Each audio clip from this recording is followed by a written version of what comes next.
सभी लोगों को दशहरा की बहुत बहुत बधाई। विजयदशमी के इस पर्व को देखते हुए आज ये प्रतियोगिता आयोजित की जा रही है। उम्मीद करता हूँ आप लोग सभी प्रश्नों के उत्तर कमेंट बॉक्स में देते चलोगे। तो पहला जो क्वेश्चन यहाँ पे पूछा गया है, दशहरा पूजा कितने दिनों तक चलती है। देखिए, आप लोग दशहरा जो पर्व मनाते हो इसमें आप लोगों ने देखा होगा 9 दिन का आप लोग जो है नवमी तक जो है माँ दुर्गा की जो है पूजा अर्चना करते हो। उसके बाद जो है दशमी वाले दिन आप लोग दशहरा मनाते हो। तो यह पूजा कितने दिन तक चलती है, तो आप लोगों को उत्तर ज्ञात हो गया होगा। उम्मीद है आप लोग आंसर जरूर दे दोगे। 4 ऑप्शन है, 4 है, 6 है, 9 है या फिर 10 है।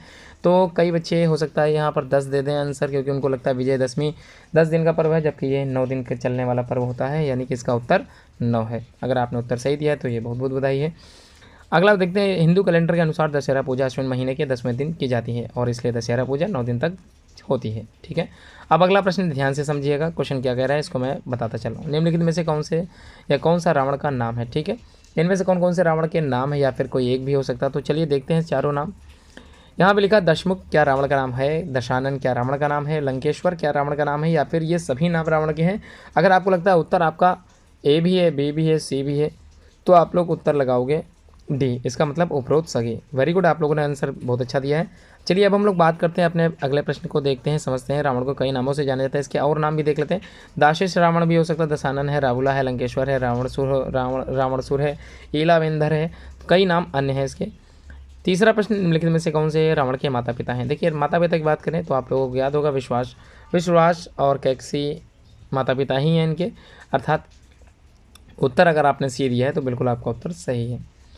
आगे बढ़ते हैं, क्वेश्चन नंबर 4 देखते हैं। ज्योतिष पर रावण द्वारा लिखी गई पुस्तक का नाम बताना है। तो किस पर लिखी गई, ज्योतिष पर रावण द्वारा लिखी पुस्तक का नाम बताइए। क्या रावण संहिता होगी, तंत्र शास्त्र होगा, शनि संहिता होगी, या फिर उपरोक्त में से कोई नहीं। देखिए, उपरोक्त में से कोई नहीं, इसका मतलब आंसर है ए, रावण संहिता जो लिखी गई है वो उसके ज्योतिष पर आधारित पुस्तक है। ठीक है, अगला देखते हैं यहाँ पर क्या है, इसको भी थोड़ा सा समझने का प्रयास करते हैं। रावण ने तंत्र पर जो ग्रंथ लिखा है वह है तंत्र शास्त्र, और ज्योतिष पर जो लिखा है वह है रावण संहिता।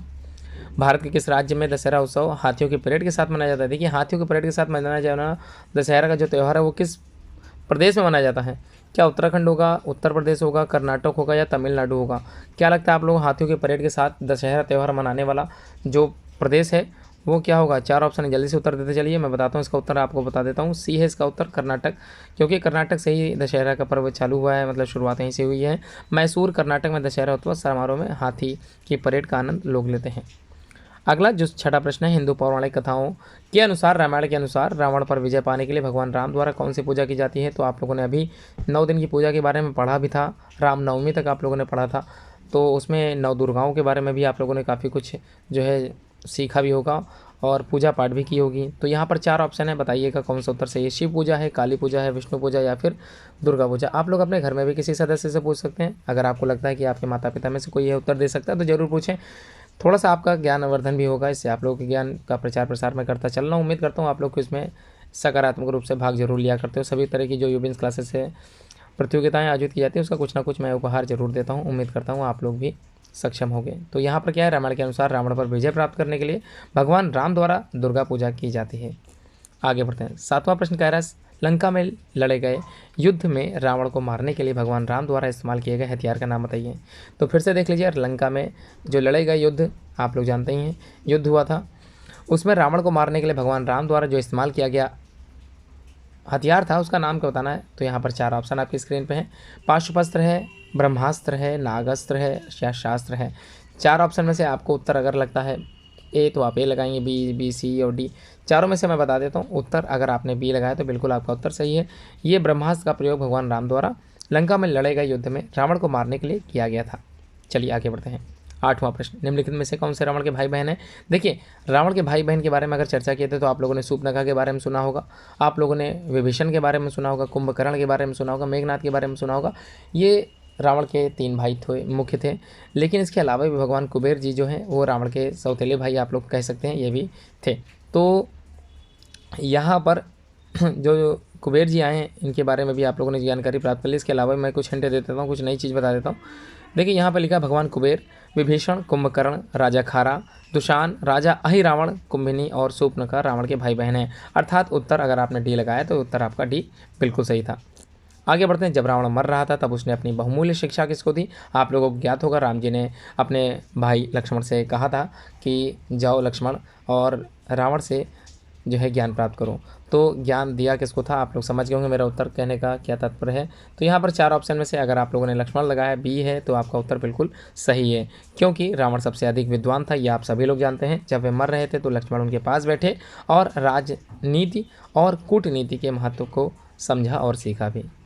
आगे बढ़ते हैं। रावण किस वाद्य यंत्र को बड़ी रुचि से बजाता था, तो असुरों में जो वाद्य यंत्र सबसे बड़ी रुचि से बजाया जाता है उसका नाम है वीणा वादक। अगर आपने उत्तर दे दिया है, मैंने हालांकि उत्तर डायरेक्ट बोल दिया है, ए होगा, बी होगा, सी होगा या डी होगा, तो वीणा वादक सबसे महत्वपूर्ण जो वाद्य यंत्र है जिसको रावण द्वारा बजाया जाता था। रावण एक असाधारण वीणा वादक था, क्योंकि ऐसा माना जाता है कि उसे संगीत में गहरी रुचि थी। 11वां प्रश्न, दशहरा पर्व किस महीने में आता है। ये सबसे पहले प्रश्न में आप लोगों ने सीख लिया था, उम्मीद है आप लोग उत्तर जरूर दे लोगे। तो मैं एक बार फिर से बोल देता हूँ चारों ऑप्शन। आश्विन है, श्रवण है, कार्तिक है या पुष्यमी है।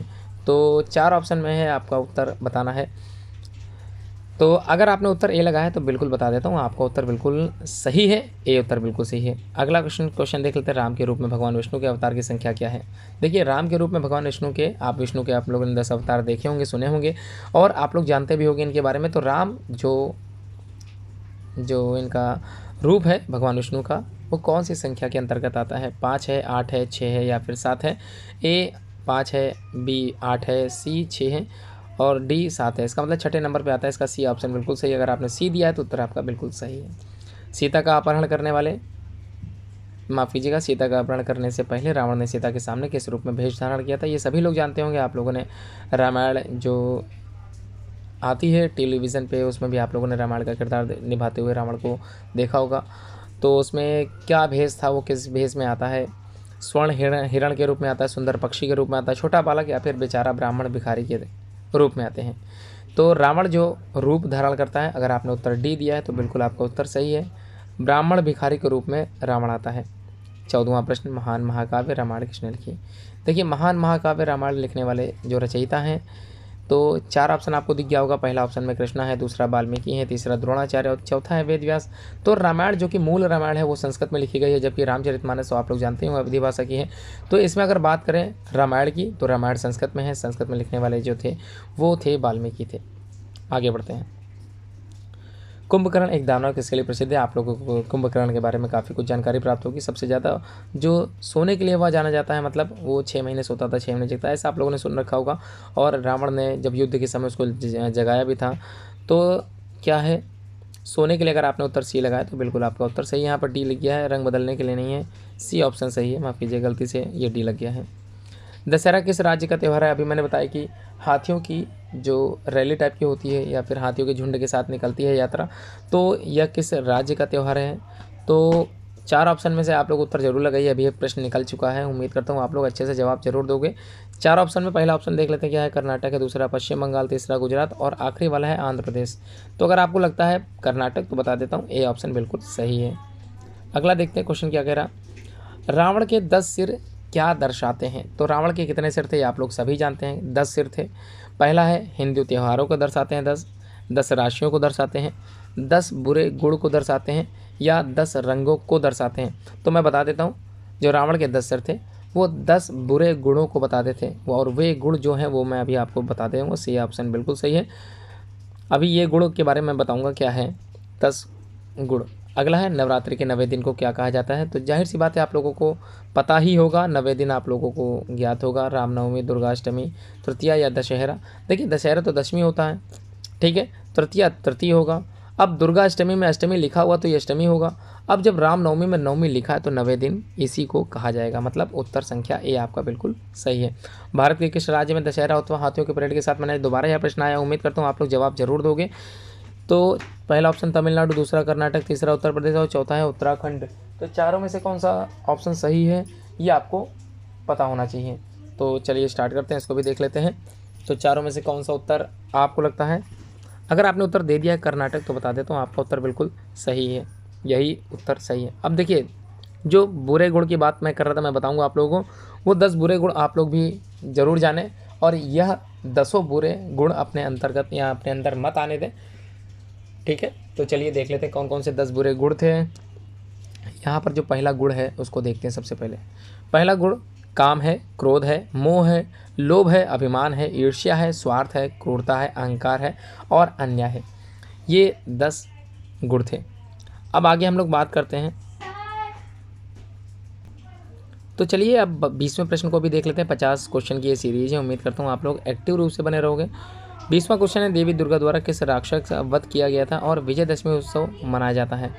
तो देवी दुर्गा द्वारा किस राक्षस का वध किया गया था, 4 ऑप्शन है। आप लोगों को दुर्गा चालीसा आती होगी, उसमें आप लोगों ने उत्तर सीखा भी होगा, उत्तर दिख गया होगा। उम्मीद करता हूँ आप लोगों ने आंसर दे दिया होगा। महिषासुर घाती, धूम विलोचन नैना, निधि मंदमाती, ऐसा आप लोगों ने सीखा होगा, पता किया होगा। नेपाल में दशहरा मनाया जाता है। नेपाल की बात करें तो नेपाल में दशहरा किस नाम से जाना जाता है। दशैन है, दशरथ गथा है, दशहरा है या दास विजय है। तो उत्तर है A, B, C, D में 4 ऑप्शन है। आपको क्या लगता है कौन सा है, जल्दी से उत्तर देते चलिए जिसमें मैं बताता चलूँ। दशैन अगर आपने उत्तर दिया तो बिल्कुल आपका उत्तर सही है। नेपाल में दशहरा को दशई, माफ़ कीजिएगा, दशई के नाम से जाना जाए। यहाँ दशई का मतलब दशैन से रिलेटेड है, ठीक है। दशई ऑप्शन बिल्कुल सही है। अगला, निम्नलिखित में से कौन सा उत्सव दशहरा और विजयदशमी उत्सव में आयोजित किया जाता है।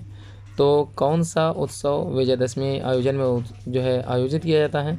तो देखिए, आप लोगों ने देखा होगा, आप लोगों ने भी दशहरा मेला में गए होंगे, तो रावण को आप लोगों ने देखा होगा जलाते हुए, राम के द्वारा तीर चलाते हुए देखा होगा। उसमें पुतला जो है रावण का दहन होता है, जलता है।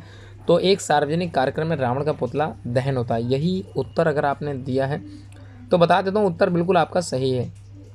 यहाँ डी ऑप्शन गलत हो गया है, माफ़ कीजिएगा, डी ऑप्शन बिल्कुल सही है। थोड़ा सा मैं पढ़ गलत गया हूँ। देखिए, जो विजयदशमी उत्सव आयोजित किया जाता है उसमें, उस दशहरा में कौन सा उत्सव मनाया जाता है। देखिए, एक तो पहली चीज़, उत्सव में पुतला फूंका जाता है, सिंदूर उत्सव होता है, शमी वृक्ष की पूजा भी की जाती है। इसका मतलब डी ऑप्शन बिल्कुल सही है। आपने उत्तर डी लगाया तो बिल्कुल सही माना जाएगा, ठीक है। अब हिंदू पौराणिक कथाओं के आधार पर जीत हासिल करने के लिए भगवान राम द्वारा दुर्गा की पूजा की थी, आप लोग जानते ही होंगे।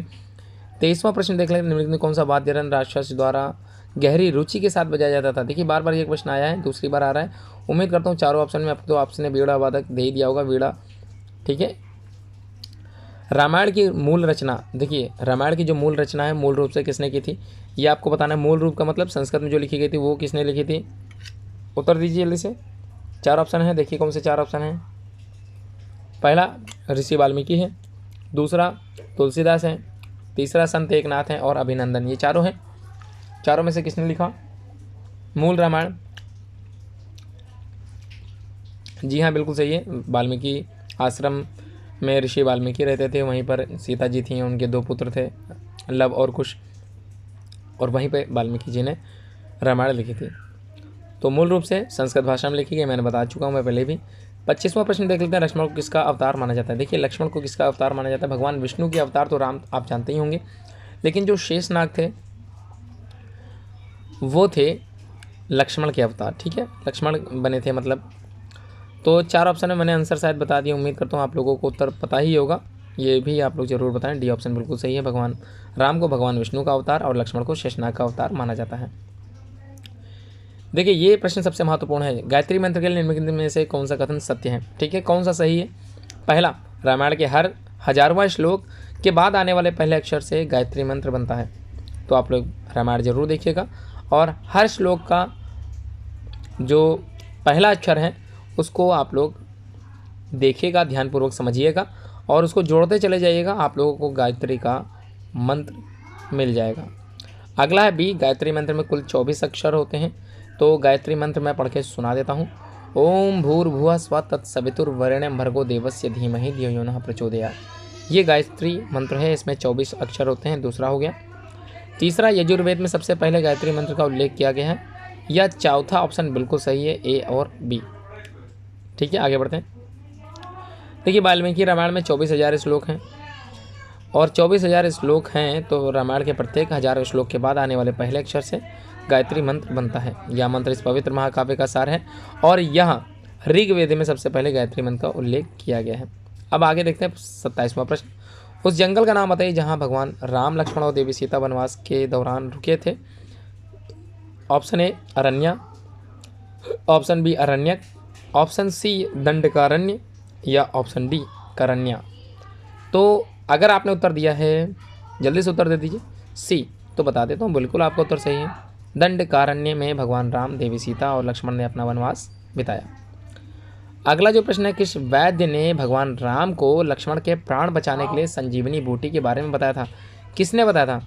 तो याद कीजिए, भगवान राम को बताया था संजीवनी बूटी के बारे में, और हनुमान जी लेने गए थे संजीवनी बूटी। उनको समझ में नहीं आ रहा किस किस बूटी को लाना है, वो थोड़े से कंफ्यूज हो गए थे। उन्होंने पूरा पर्वत उठा लिया था और चल दिए थे लक्ष्मण को बचाने के लिए। तो 4 ऑप्शन है, विशारण है, सुषेण है, वाराहमिहिर है, या महावीराचार्य है। तो 4 में से कौन है? देखिए, अगर आपने उत्तर दिया है सुषेण तो बिल्कुल आपका उत्तर सही है। सुषेण वैद्य ने भगवान राम को लक्ष्मण के प्राण बचाने के लिए संजीवनी बूटी के बारे में काफ़ी कुछ बता दिया था। 29वां प्रश्न देखते हैं, भगवान राम के पिता के नाम बताना है आप लोगों को। तो राम का पिता तो सभी लोग जानते होंगे राम के पिता के बारे में, और माता जी के बारे में जानते होंगे, कौशल्या माता के बारे में जानते होंगे, और शालीशुका, बृहद्रथ, राजाधिराज या दशरथ। तो उत्तर आप लोगों ने दे दिया है, अच्छी बात है कि आप लोग समय से उत्तर देते चल रहे हैं। डी ऑप्शन बिल्कुल सही है, दशरथ ही थे। तो दशरथ भगवान राम के पिता थे, वह अयोध्या के राजा थे, और उनकी 3 पत्नियां थीं जिनका नाम था कौशल्या, कैकेयी और सुमित्रा। अगला प्रश्न संख्या 30 देख लेते हैं, निम्नलिखित में से कौन सा रामचरितमानस के कांड हैं? देखिए, रामचरितमानस के 7 कांड हैं। 7 कांडियों में से आप लोगों ने सभी के बारे में जानकारी प्राप्त की होगी। अगर आपको ज्ञात नहीं है 7 कांडों के बारे में तो मैं बता देता हूँ। पहला जो कांड है, सबसे पहला वो था बालकांड, ठीक है। उसके बाद कौन सा कांड होगा? अयोध्या कांड। उसके बाद देखिए, बालकांड के बाद अयोध्या कांड। अयोध्या कांड के बाद आप लोग जानते ही होंगे, इनको वनवास प्राप्त हुआ था। तो वनवास प्राप्त हुआ था, उसको बोलते हैं अरण्य कांड। अब उसी अरण्य कांड में ये एक किष्किंधा नरेश थे, बाली उसके भाई सुग्रीव से मिले थे। सुग्रीव की जो पत्नी थी वो बाली ने बंधक बनाया हुआ था, जिसको छुड़ाने का इन्होंने पूरा तरह से प्रयास किया था, और बाली को मारकर सुग्रीव को उनका राज्य लौटाया था। इसका मतलब किष्किंधा कांड भी इसी के अंतर्गत आता है, ठीक है। किष्किंधा कांड हो गया। 4 कांड तो यही हो गए। अगला जो कांड है, किष्किंधा कांड के बाद आप लोग जानते होंगे सीता माता खो गई थी, सुंदर कांड आ गया। हनुमान जी ने जो है ढूंढा था माता सीता को। सुंदर कांड के बाद आप लोगों ने देखा होगा भगवान राम ने लंका पर चढ़ाई की थी, लंका कांड हो गया। और आखिरी कांड जिसमें लवकुश के बारे में जानकारी प्राप्त होती है वो है उत्तरकांड, ठीक है। तो ये 7 कांड थे रामचरितमानस के, आप लोग जरूर जानें। तो यहाँ पर 4 ऑप्शन है, बालकांड है, अरण्य कांड है, किष्किंधा कांड है, और उपरोक्त भी सही है। तो चारों ऑप्शन में तो सारे कांड तो मैंने बता ही दिए हैं, तो बिल्कुल सही है। अगर आपने उत्तर डी दिया है तो 7 कांडों के नाम भी यहाँ पर बताए गए हैं, बालकांड, अयोध्या कांड, अरण्य कांड, किष्किंधा कांड, सुंदरकांड, लंका कांड। देखिए, यहाँ पर थोड़ा सा युद्ध कांड लिखा है, क्यों लिखा है इसको मैं बता देता हूँ। क्योंकि रामायण जो कि संस्कृत में लिखी गई थी वहाँ पर युद्ध कांड लिखा है, लंका कांड की जगह पे क्या लिखा है? युद्ध कांड, ठीक है। क्लियर समझ में आ गया? आगे बढ़ते हैं। उस धनुष का नाम बताइए जिसका उपयोग भगवान राम ने सीता स्वयंवर में किया था, अर्थात उस धनुष के बारे में बताइए जिसको भगवान श्री राम ने तोड़ दिया था और सीता जी से विवाह किया था। तो भगवान शिव का वो आंसर आपको दिख गया, पिनाक, बिल्कुल सही है उत्तर। अगर आप ए लगा रहे होते हैं तो बिल्कुल आपको तो सही है। चलिए इसको देख लेते हैं, थोड़ा समझ लेते हैं। भगवान राम ने सीता स्वयंवर में भगवान शिव के धनुष का पिनाक का प्रयोग किया था और उसको तोड़ दिया था। अगला 32वां प्रश्न, रावण के परिवार का वह कौन योद्धा था जो राम रावण युद्ध में श्री राम की ओर से लड़ा था? देखिए, रावण के परिवार का या फिर कह लें रावण का ही भाई था, और युद्ध के समय वह रावण की ओर से न लड़के भगवान श्री राम की ओर से लड़ा था। तो 4 ऑप्शन है, महोदर है, विभीषण है, प्रहस्त है, और आखिरी है माल्यवान। तो 4 ऑप्शन फिर से देख लीजिए, उत्तर क्या होगा आप लोग जरूर बताइए। जी हाँ, बिल्कुल उत्तर आपका सही है, बी सही है। अगला है 33वां प्रश्न, उसको ध्यान से समझिएगा, देखिएगा। वह कौन वीर था जो रावण को 6 माह तक अपनी काख मतलब बगल में दबाए रखा था? देखिए, 6 महीने तक रावण को अपनी बगल में दबाए रखा था, उसका नाम बताना है। पहला ऑप्शन है सहस्त्रार्जुन, दूसरा है कुबेर, तीसरा मैं, और चौथा है बाली। तो अगर आपको लगता है चारों में से उत्तर डी है बाली, तो बिल्कुल आपको बता देता हूँ उत्तर बिल्कुल सही है। बाली को वरदान प्राप्त था, और उसे यह वरदान था कि उसके समक्ष मतलब सामने अगर कोई युद्ध के लिए आता था तो उसकी आधी शक्तियाँ बाली में चली जाती थीं, जिससे उसकी आधी शक्ति होने के बाद वह युद्ध पूरी तरह से लड़ नहीं पाता था और हार जाता था। इसी तरह रावण भी बाली से हारा, और बाली ने रावण को अपनी काख मतलब बगल में दबाए रखा था, 6 महीने तक उसने दबाए रखा। अगला वह कौन सा राक्षस जो एक बार 6 मास तक सोता रहता था? अभी आप लोगों ने जानकारी की भी है, प्राप्त भी की है, क्वेश्चन आया भी था। ऐसा राक्षस जो 6 महीने तक सोता था, 6 महीने जगता था, कौन था? रावण, कुंभकर्ण, मेघनाद और अतिकाय। 3 है, रावण का भाई था। यहाँ पर कौन सही उत्तर होगा? जी हाँ, बिल्कुल सही है आपका उत्तर, कुंभकर्ण बिल्कुल सही है, बी ऑप्शन बिल्कुल सही है। अगला देखते हैं, रावण ने किसको प्रसन्न करने के लिए अपने 10 शीश भेंट कर दिए थे? किसको प्रसन्न करने के लिए? शनिदेव को, ब्रह्मा जी को, अग्नि को या इंद्र को? तो क्या लगता है? जी हाँ, बिल्कुल सही है, ब्रह्मा जी को प्रसन्न करने के लिए रावण ने अपने 10 शीश को काट दिया था।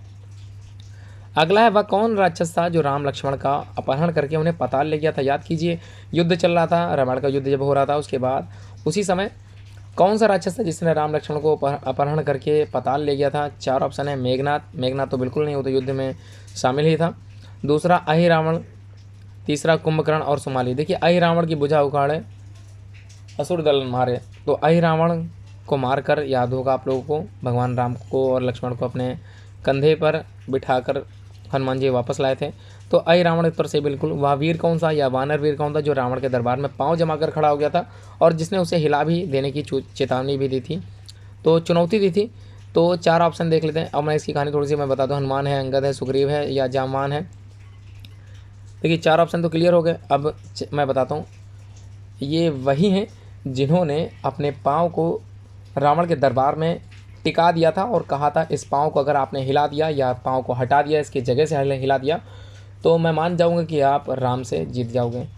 तो पहले तो रावण के सभी जितने भी सेनापति होते हैं और जितने भाई होते हैं, सब ने पैर हटाने का पूरा भरपूर प्रयास किया था, पूरी शक्ति लगाते हुए। अंगद के पैर, माफ़ कीजिएगा मैंने उत्तर बता दिया, अंगद ही आंसर सही है। तो अंगद के पैर को बिल्कुल भी वो एक जगह से हटा नहीं पाए, वहीं का वहीं वो पैर उनका टिका रहा। उसके बाद जब रावण स्वयं अंगद के पैर उठाने के लिए उसके पैर को पकड़ने चलता है, तो अंगद रावण को जो है समझाता है कि रावण, तू राजा है और इस प्रकार मेरे पैर पकड़ के जो है तू हटाएगा तो इससे तेरे राज दरबार में तेरी जो इज्जत है, मान सम्मान है, वो ख़त्म हो जाएगा। तो यह प्रयास बिल्कुल मत कर, तेरे बस का नहीं है, ना तू राम से जीत पाएगा, अभी भी वक्त है, तू माफ़ी मांग ले और माता सीता वापस कर दें। इस प्रकार के कथन कहते हुए वो वहाँ से चले गए थे, तो उनका नाम था अंगद। बी ऑप्शन बिल्कुल आपका सही है अगर आपने उत्तर बी दिया था। राजा जनक द्वारा खेत में हल जोतने पर कौन उत्पन्न हुआ था? तो आप लोग जानते हैं माता सीता के बारे में, ये बताने की आवश्यकता नहीं, आप लोगों ने उत्तर सी लगा दिया होगा या फिर आपको उत्तर पता होगा। आगे बढ़ते हैं, भरत की माता कैकेयी का कैकेयी नाम कैसे पड़ा था? देखिए, जितनी भी माताएं थी, जैसे जानकी हो गया, ठीक है, तो ये सब नाम पड़े थे। देखिए यहाँ पर लिखा भरत की माता कैकेयी का नाम कैकेयी कैसे पड़ा? तो 4 ऑप्शन, दशरथ से वरदान मांगने के कारण, बिल्कुल नहीं ऐसा था। राम को वन भिजवाने के कारण, बिल्कुल ऐसा नहीं था। देवासुर संग्राम में दशरथ का सारथ्य करने के कारण ये था, या केकई देश की राजकुमारी होने के कारण इनका नाम केकई था। तो जाहिर सी बात है ये नाम उनको पहले से मिला होगा, तो राजकुमारी होने के कारण केकई देश की, इस वजह से इनका नाम था केकई। डी उत्तर बिल्कुल सही है। चलिए अब हम लोग आगे बढ़ते हैं, क्वेश्चन नंबर 40 को देखते हैं। हाँ, तो अगला प्रश्न क्या है देख लेते हैं। लिखा है, लक्ष्मण की पत्नी का नाम क्या था? लक्ष्मण की पत्नी का नाम क्या था? तो ये आप लोगों को याद होगा, राम की पत्नी सीता थी और लक्ष्मण की पत्नी, 4 ऑप्शन आपको दिख गया होगा, उर्वशी, उर्मिला, उमेश्वरी या मंडवी। तो अगर आपने उत्तर उर्मिला दिया है तो बिल्कुल आपको बता दूं मैं, उत्तर बिल्कुल सही है आपका, बी ऑप्शन ही सही है। 41वां प्रश्न देख लेते हैं। लव और कुश की परवरिश किस ऋषि के आश्रम में हुई थी? देखिए, अभी मैंने ये बताया था, माता सीता और उनके 2 पुत्र, नाम था लवकुश, उनकी परवरिश उन्हीं के आश्रम में हुई जिन्होंने रामायण लिखी। तो संदीपनी है, शुक्राचार्य हैं, वाल्मीकि हैं और विश्वामित्र हैं। उत्तर आप लोग जरूर बताइए क्या होगा उत्तर? जी हाँ, बिल्कुल सही है, उत्तर सही है। अगला प्रश्न 42वां प्रश्न कह रहा है, रामायण महाकाव्य की रचना किसने की? देखिए, दोबारा ये प्रश्न आया, उम्मीद करता हूँ आप लोग समझ जाओगे। रामायण महाकाव्य जो कि संस्कृत में लिखी गई, यह रचना किसके द्वारा की गई? वेदव्यास है, ऋषि विश्वामित्र हैं, वाल्मीकि है और बृहस्पति ऋषि। तो सी अगर आपने उत्तर लगाया तो बिल्कुल आपका उत्तर सही है। अगला, राजा दशरथ की कौन सी रानी उनके साथ युद्ध में हमेशा भाग लिया करती थी और एक समय तो ऐसा आया था कि उनकी उस रानी ने उनकी प्राण की रक्षा भी की थी। रथ का पहिया निकलने वाला था, लेकिन उस पहिए को निकलने से पहले ही उन्होंने अपनी उंगली को उस रथ के पहिए के अंदर लगा दिया था, जिससे उनकी उंगली पूरी तरह से जो है विक्षिप्त हो गई थी, पूरी तरह से जो है उसमें रक्त की जो है धारा बहने लगी थी, जिसको देखते हुए महाराजा दशरथ ने अपनी उन पत्नी को आशीर्वाद दिया था कि कोई भी वरदान अगर वो मांगेंगी तो उस वचन को वो पूरा करेंगे। तो आप लोग जानते ही हैं वचन पूरा करने की रीति उनके जो है वंश में चली आ रही थी। रघुकुल रीत सदा चली है, प्राण जाए पर वचन ना जाए। तो इसको देखते हुए महारानी जो थी, जिनको वरदान मिला था, आशीर्वाद मिला था, उन्होंने कहा था वह वरदान समय पर मांगेंगी। तो समय आया था, 14 वर्ष वनवास मांगा था। तो उनकी जो रानी थी उनका नाम क्या था? कौशल्या, मंदोदरी, कैकेयी या सुमित्रा। तो आप लोग समझ गए होंगे, उत्तर आप लोगों को क्लियर होगा। उम्मीद है आप लोग ज़रूर बताओगे। इसका उत्तर तो आप लोगों को देना ही पड़ेगा। जी हाँ, बिल्कुल बताइए।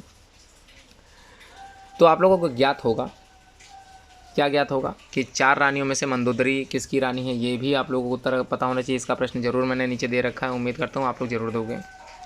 देखिए आप ही क्या, मंदोदरी किसकी पत्नी थी? कुंभकर्ण की, विभीषण की, लंकापति रावण की या मेघनाथ की? तो अगर आपने उत्तर लंकापति रावण दिया है तो बता दूंगा आपका उत्तर बिल्कुल सही है।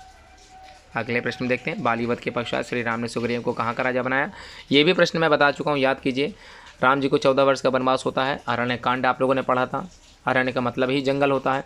उसके बाद एक जंगल था जहाँ का एक राजा था, उसका नाम था किष्किंधा। ठीक है, किष्किंधा नरेश, बाली और सुग्रीव दोनों भाई होते हैं। उनकी कहानी मैं बता चुका हूँ। अब सुग्रीव को कहाँ का राजा बनाया गया? किष्किंधा का बनाया गया। किष्किंधा लिखा हुआ है, उत्तर है सी, बिल्कुल सही है।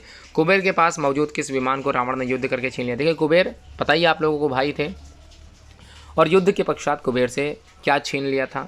तो 4 ऑप्शन है, देख लीजिए। कौन सा विमान था जो छीन लिया था? पुष्पक विमान था, वो छीन लिया था। जब रावण माता सीता का हरण करके ले जा रहा था तब किस पक्षी ने उसे रोकने की कोशिश की थी? ये बताना है आप लोगों को। देखिए ऑप्शन ए गरुड़ है, दूसरा ऑप्शन जटायु है, तीसरा बाज है और चौथा हंस है। तो आप लोगों को याद होगा जटायु, जिसने प्रयास किया था माता सीता को बचाने का और वहाँ पुष्पक विमान के साथ साथ चला भी था कुछ समय तक, लेकिन रावण द्वारा उसे विक्षिप्त कर दिया गया था, है ना, और वह वापस नीचे धरती पर गिर गया था। तो ये आप लोगों को उत्तर पता होगा। अगला है 48वां पर भगवान श्री राम ने युद्ध से पहले कहाँ पर शिवलिंग की स्थापना की थी? तो शिवलिंग की स्थापना की थी, आप लोगों को आज भी वो याद होगा जगह, रामेश्वरम नाम की एक जगह है जहाँ पर, तमिलनाडु में। तो उत्तर सही है बिल्कुल। उम्मीद करता हूँ आप लोगों ने आंसर दिया होगा। रामायण में इंद्रजीत की उपाधि किसे मिलती है? इंद्रजीत का मतलब इंद्र पर विजय प्राप्त करने वाला था। इंद्र जो देवता थे उन पर विजय प्राप्त कर ली थी, जिस कारण उनका नाम इंद्रजीत पड़ गया था। और यह उपाधि किसको मिली थी? यह उपाधि किसको मिली थी? कुंभकर्ण को, जनक को, मेघनाथ को या रावण को? मैं बता देता हूँ, ये उपाधि उन्हें मिली थी जो पैदा होते ही मेघ मतलब बादल की तरह गरजे थे और इन्होंने लक्ष्मण पर तीर भी चलाया था, जिससे वे जो है मूर्छित हो गए थे और उसके बाद उनको बचाने का कार्य चला था, जिसमें हनुमान जी ने जो संजीवनी बूटी, जो मैंने बता चुकी हूँ, पहले भी बता चुका हूँ, जिसके बारे में आप लोगों ने काफ़ी कुछ सीखा भी था। तो नाम समझ में आ गया होगा, सी बिल्कुल सही है, मेघनाथ थे। अब इनमें से किसे देवर्षि कहा जाता है? तो देवर्षि या देवर्षि, तो वाल्मीकि थे देवर्षि, या फिर विश्वामित्र देवर्षि थे, या देवर्षि गौतम थे, या देवर्षि नारद थे? उम्मीद करता हूँ इसका उत्तर भी आप लोग जानते होंगे। तो देवर्षि नारद, ये 50वां प्रश्न था आज की सीरीज़ में। मुझे उम्मीद है आप लोगों ने पूरा सहयोग किया होगा, पूरे उत्तर का आप लोगों ने पूरे प्रश्नों का जवाब दिया होगा। और क्विज़ कैसी लगी, प्रतियोगिता कैसी लगी, ज्ञान का प्रचार प्रसार मैं जो कर रहा हूँ, उम्मीद करता हूँ आप लोग सहयोग कर रहे होंगे। और वीडियो शेयर जरूर करें जिसमें और भी लोगों को जानकारी प्राप्त हो सके। पूरी वीडियो देखने के लिए, बने रहने के लिए धन्यवाद आप सभी लोगों का।